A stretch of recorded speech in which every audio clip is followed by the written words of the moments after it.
My man will never break no law. But we don't do that. We're law-abiding citizens. That's what we do. You know what I'm saying? This is another crucifixion of a black legend. Aha, now we get why Stidge has been out here supporting Diddy, cause just like Diddy and Jay-Z, he's got Diddy like skeletons in his closet, and they are humongous skeletons, especially the ones involving Eve. You good at making tapes? You know the tapes that you made before the fact that made the internet. I'm not gonna speak on that, Mike. Not at all. You understand? Because you got a young lady that's doing her thing in it, and she don't need to be spoken on. But everybody who knows what I'm talking about, they know the tape that made the internet with Stevie J. You know what I mean? So for him to come and fuck the fence, you don't have to. Nothing I went through a depression. I was drinking a lot, and trying to bury emotions. I think also did Jay-Z's team call Eve and tell her to clean up that little mess she made mentioning him like that in her memoir. Because I saw him. Yeah. It was like, I got a phone call. Right, and then I read the book.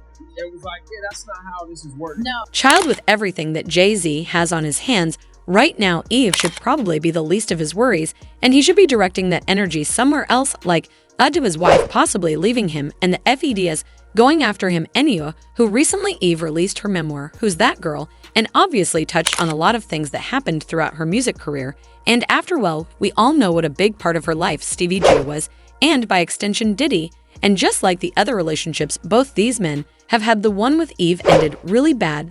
The thing is, Stevie J and Eve started dating sometime in the 90s, and truth be told, when they were together, they were one of the hottest celebrity couples, but behind the scenes, Eve was enduring a lot of pain. It wasn't good because here is this person I thought was the love of my life was just so unsupportive.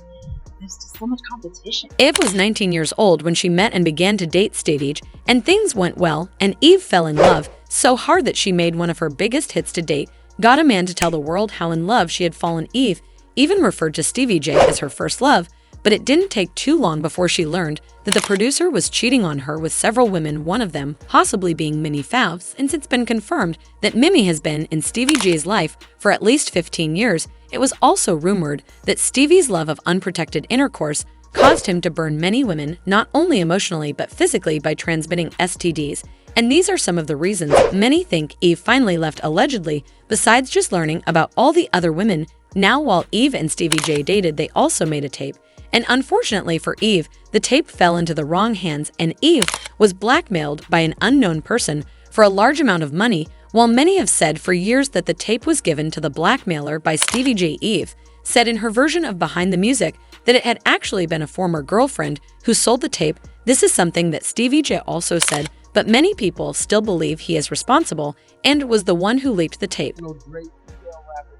Yeah. No one else who originally? Original. I mean, we are.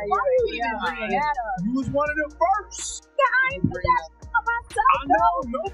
Nobody put out that. Yes, they did. They all the rest of them did. All so the rest of them have built. I don't. Stevie J. Why y'all just starting? I don't know. You know damn well Stevie J put that mother effing tape out. Regardless, it was a terrible time for Eve, and the entire relationship was just toxic. Eve actually talked about wishing she had spoken up and stood up for herself when she was younger. And this is what she said: "When I was younger, I didn't question things, but now I am annoying if you feel like you are being lied to. Speak up if you feel like sex is trying to push you too fast. Speak up.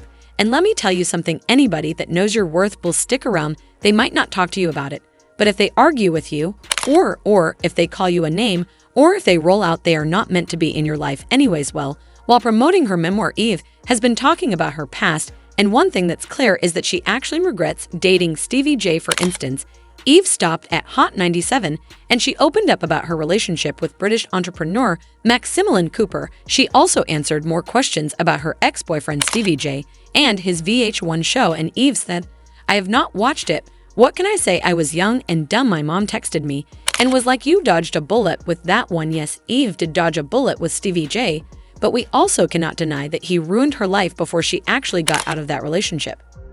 She lost weight. She lost her hair. It was probably the worst I've ever seen her before.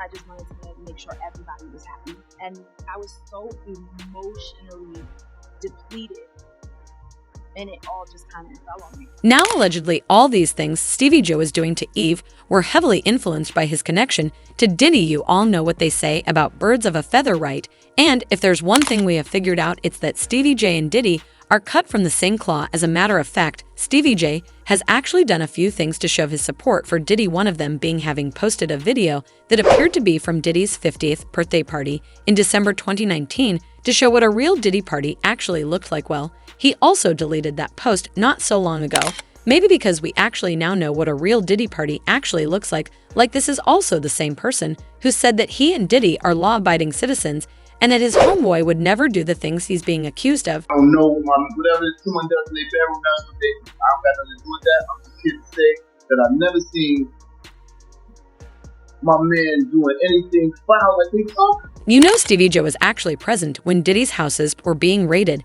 and he shared his firsthand knowledge about the force federal agents used during the raid, saying that the feds barged in, aimed at him, and ordered him outside with his hands up, and then they put him in handcuffs during the search.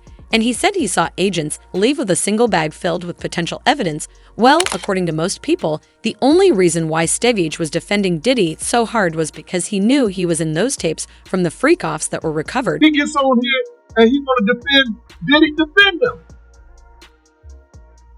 You might be on some of them tapes. 9 times out of 10, you good at making tapes. You know the tapes that you made before the fact. Remember Stevie J also about quite the mention in Diddy's lawsuit filed by Lil Rod, where he said that Lil Rod directed Stevie J and his son Justin Combs to recruit the ladies for his parties, and in Justin's case, he was instructed to find the younger ones to attend the parties. Lil Rod even included screenshots of Justin attending the parties with Diddy, and in the photos, there were girls who clearly looked like they were too young to be at those parties. Elsewhere, the lawsuit also claimed that Diddy showed X-rated material to Lil Rod that allegedly showed Stevie J with another man. According to what Lil Rod said, Diddy said it was normal practice in the music industry, and he was like, look, even Stevie J is doing it. Lil Rod also claimed that Stevie J sent him threatening messages after he attempted to voice his frustration over not being paid for his contribution to Diddy's Love album. So yeah, it's very possible that the things he did to Eve were heavily influenced by Diddy and possibly also by his other good friend, Jay-Z. Anyway, something else that came up in the book was Eve recalling a phone call from Jay-Z where he tried to temper her expectations when it came to her debut album. She says in there that Jay straight up told her that female rappers don't really do that well on the day her 99 project arrived. She also talks about a label exec who even went so far as to tell her that she should give up and get pregnant. Throughout the book, Eve also disclosed that she had to deal with plenty of doubters when it came to executives who continually disrespected her, and naturally, since she talked about the phone call with Jay-Z, people assumed that Jay was one of the people who continually disrespected her. Now, I don't know if Jay-Z threatened her for putting that in the book like followers said, but when she appeared on The Breakfast Club, Eve said that when Jay-Z called her to tell her that female artists don't make it, he didn't have bad intentions. Eve does say that she was hesitant to put this in the book because she knows how people are and that people would take it and run with it. And she also said that there wasn't anything bad in what he said and that it was an amazing call. According to her, Jay-Z wasn't saying it in malice or to be mean because there was actually some truth to what he was saying, and she felt like he was trying to temper her expectations. Another good part in the book is, unbeknownst to Jay-Z, he put a battery in your back. Yeah. Early. Yes. It's funny because that was one of those things that we were like, did we put this in there because I know how to forget? But there's nothing bad about that. You know, it's one of those things where it was a very amazing phone call that I needed. That was one of those, I always felt like I was an underdog anyway. And he wasn't saying it out of malice to me. That wasn't about that. It was fact. Really. I felt like he was trying to temper your expectations. Yes, exactly. But I was like, okay.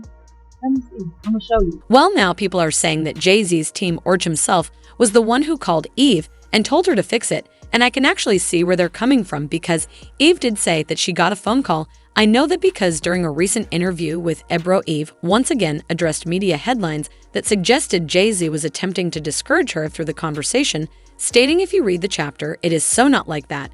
And I didn't think in that moment that that man was trying to discourage me after Ebro chimed in stating that it seemed to him as if Jay-Z was simply trying to make her aware of what the challenges were at the time. Eve Behemi agreed and added, for me, I took it as okay, I hear you, but also let me see. Ebro then went on to suggest that he was confused after seeing the headlines because they seemed to be painting a different story from what was actually in the book, prompting Eve to respond, "Yeah, I've had a phone call." She also said that she was happy Ebro brought up the topic and gave her an opportunity to clarify things once more. What Eve went through with Stevie J did that relationship contribute to why she did not become a bigger artist? Drop those thoughts in the comments section below, and thanks for watching my video.